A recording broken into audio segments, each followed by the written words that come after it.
Comments தாண்டி நிறைய பேர் இன்வெஸ்ட் பண்ணால் ஃபஸ்ட்டு கேட்குற விஷயம் என்னன்னா, இந்த பாசிவ் இன்கம்க்கு நான் என்ன பண்ணணும்?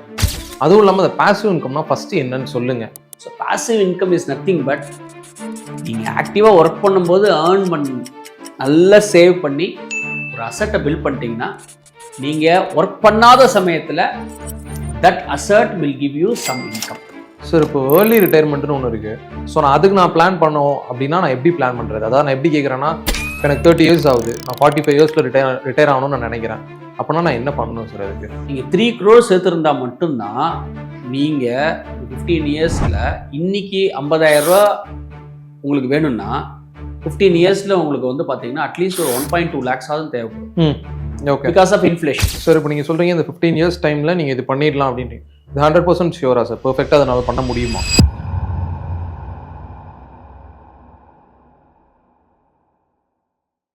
வணக்கம் சார். வணக்கம் கேஷவ். சார், கமெண்ட்ஸ் தாண்டி நிறைய பேர் இன்வெஸ்ட் பண்ணால் ஃபஸ்ட்டு கேட்குற விஷயம் என்னன்னா, இந்த பாசிவ் இன்கம்க்கு நான் என்ன பண்ணணும்? அதுவும் இல்லாமல் இந்த பாசிவ் இன்கம்னா ஃபஸ்ட்டு என்னன்னு சொல்லுங்க. இதுதான் மெஜாரிட்டியான கமெண்ட். பாசிவ் இன்கம்னா என்னன்னே பல பேருக்கு இன்னும் தெரியல. ஃபஸ்ட்டு பாசிவ் இன்கம்னா என்னன்னு சொல்லுங்க. ஸோ பாசிவ் இன்கம்ங்கிறது ஒன்றும் இல்லை, நீங்கள் ஆக்டிவாக ஒர்க் பண்ணும்போதே நீங்கள் சேமித்து வச்சு ஒரு இன்வெஸ்ட்மெண்ட்ஸை பண்ணுறது. ஸோ பிடிச்சதை செய்கிறதுங்கிறது வந்து ஒரு பேஷன். ஸோ இந்த பாசிவ் இன்கம் என்ன பண்ணோன்னா, உங்களுக்கு பிடிக்காததை செய்யாமல் இருக்கும். அப்படின்னா என்னென்னா, இப்போ உங்களுக்கு வேலைக்கு போக பிடிக்கல, ஓகே, உங்களுக்கு உடம்பு ஒத்துழைக்கல, அப்போ என்ன பண்ணணும், நீங்கள் ஏற்கனவே ஆக்டிவாக சம்பாதிச்சு வச்சுருக்கிற பணம் that will give you minimum income. அதுக்கப்புறம் உங்களுக்கு பிடிச்சதை நீங்கள் செய்யலாம். So passive income ensures minimum income to your table. அதுதான் பண்ணணும். இன்வெஸ்ட்மெண்ட்ஸுங்கிறது என்னென்னா, ரியல் எஸ்டேட்டாக இருக்கலாம், கோல்டாக இருக்கலாம், ஸ்டாக் மார்க்கெட்டாக இருக்கலாம், இல்லை மியூச்சுவல் ஃபண்ட்ஸ் மூலமாக இன்வெஸ்ட் பண்ணிக்கிறது. So your savings has to translate into one asset class for a long period of time. ஒரு ஸ்டேஜில் நீங்கள் ரிட்டையர் ஆகிடுவீங்க. நீங்கள் ஒரு மல்டிபிள் அசட்ஸ் வச்சுருக்கீங்கன்னு வச்சுக்கோங்க. ரியல் எஸ்டேட் வச்சுருக்கீங்க, அதுலேருந்து வந்து ரெண்ட் வருது. ஸ்டாக்ஸ் வச்சுருக்கீங்க, இத்தனை ஷேர்ஸ் வச்சுருக்கீங்க, அதுலேருந்து ஒரு டிவிடெண்ட் இன்கம் வருது. மியூச்சுவல் ஃபண்ட்ஸ் வச்சுருக்கீங்க, அதுலேருந்து சிஸ்டமேட்டிக் வித்ட்ராயல் பிளான் மூலமாக பணத்தை எடுத்துக்கிறீங்க. ப்ளஸ் நீங்கள் யூடியூப் எதாவது பண்ணுறீங்க, இன்ஸ்டாகிராம் பண்ணுறீங்க, அதில் ஏதாவது உங்களுக்கு மானிட்டைசேஷனில் ஏதாவது ஒரு இன்கம் வருது. So passive income is nothing but நீங்கள் ஆக்டிவாக ஒர்க் பண்ணும்போது நல்லா சேவ் பண்ணி ஒரு அசட்டை பில்ட் பண்ணிட்டீங்கன்னா, நீங்கள் ஒர்க் பண்ணாத சமயத்தில் that asset will give you some income. Okay, அதுதான் பேசிக்கலி பாசிவ் இன்கம்ங்கிறது. சார் இப்போ ஏர்லி ரிட்டையர்மெண்ட்னு ஒன்று இருக்குது. ஸோ நான் அதுக்கு பண்ணோம் அப்படின்னா நான் எப்படி பிளான் பண்ணுறது? அதாவது நான் எப்படி கேட்குறேன்னா, இப்போ எனக்கு 30 இயர்ஸ் ஆகுது, நான் 45 இயர்ஸில் ரிட்டையர் ஆகணும்னு நான் நினைக்கிறேன். அப்படின்னா நான் என்ன பண்ணணும் சார் அதுக்கு? என்ன உங்கள் மந்த்லி எக்ஸ்பென்சஸ் என்னப்பா? 50,000 இருக்கும் சார். நீங்கள் 30ல் தான் ஸ்டார்ட் பண்ணுறீங்க அப்படின்னு சொன்னால், but you are giving only 15 years time frame. So இதே மாதிரி 50,000 rupees எக்ஸ்பென்ஸுங்கிறது நீங்கள் இன்றைக்கி காலகட்டத்தில் சென்னையில் ஒரு உப்பு புளி மிளகா வாங்குறதுக்கு மட்டும்தான் நம்மளுக்கு பேசிக் எக்ஸ்பென்சஸ். ஸோ அட்லீஸ்ட் பேசிக் எக்ஸ்பென்சஸுக்கு உங்களுக்கு 50,000 ரூபா வேணுங்கிற மாதிரி நீங்கள் சொல்கிறீங்க. நான் அந்த அசம்ஷனில் சொல்கிறேன். ஓகே, ஸோ 15 இயர்ஸ்லேயே வேணும்னு சொன்னால் நீங்கள் அட்லீஸ்ட் 3 crores சேர்த்துருக்கணும். ஓகே, நீங்கள் 3 crores சேர்த்துருந்தா மட்டும்தான் நீங்கள் ஒரு 15 இயர்ஸில் இன்னைக்கு 50,000 ரூபா உங்களுக்கு வேணும்னா 15 இயர்ஸில் உங்களுக்கு வந்து பார்த்தீங்கன்னா அட்லீஸ்ட் ஒரு 1.2 lakhs ஆகுது தேவைப்படும். Okay, because of inflation. So you can come out of infection, you can come out of inflammation, but you cannot come out of an inflation.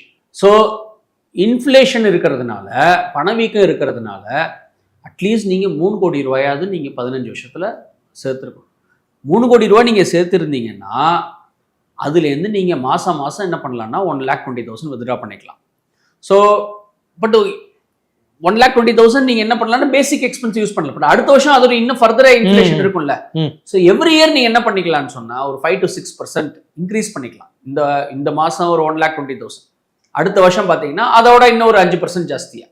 இந்த மாதிரி என்ன பண்ணலாம், படிப்படியாக நீங்கள் பண்ணிகிட்டே வந்தாலும் through out your life time நீங்கள் என்ன பண்ணலாம்னா இந்த corpus is good enough, provided உங்கள் லைஃப் ஸ்டைல் அதிகமாக இன்க்ரீஸ் பண்ணாமல் இருந்தீங்கன்னா, ப்ரொவைடட் இன்னைக்கு எக்ஸ்பென்ஸ் 50,000 உங்களுக்கு போதுங்கிற பட்சத்தில் இந்த கார்பஸே is good enough to continue the rest of the lifestyle. Sir இப்போ நீங்கள் சொல்கிறீங்க இந்த 15 இயர்ஸ் டைமில் நீங்கள் இது பண்ணிடலாம் அப்படின்ட்டு, இது 100% ஷியூரா சார்? பெர்ஃபெக்டாக அதனால் பண்ண முடியுமா?